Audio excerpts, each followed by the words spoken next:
ময়নায় ধরা পড়ল ব্যতিক্রমী ছবি। পূর্ব মেদিনীপুরের ময়নায় তৃণমূলের মিছিলে আচমকা এসে পৌঁছয় বিজেপির ব্রিগেডের উদ্দেশ্যে কর্মী সমর্থকদের বাস। আর সেই বাসকে যানজট মুক্ত করতে রাস্তায় তৃণমূলের নেতা কর্মীরা নেমে পড়ে। তৃণমূল এবং বিজেপি সমর্থকেরা হাত নেড়ে শুভেচ্ছা বিনিময় করেন।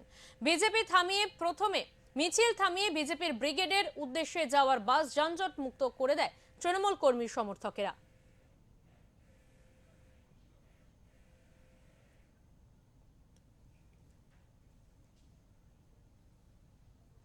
পূর্ব মেদিনীপুরে ব্যতিক্রমী ছবি ধরা পড়ল। বিজেপির ব্রিগেডের বাসকে যাতে যানজট মুক্তভাবে ব্রিগেডে তারা এসে পৌঁছতে পারে তার জন্য কিন্তু টিএমসির দলের নেতা কর্মীরা তারা কিন্তু যানজট মুক্ত করতে সাহায্য করলো। এমনই ব্যতিক্রমী ছবি কিন্তু উঠে এলো পূর্ব মেদিনীপুর থেকে।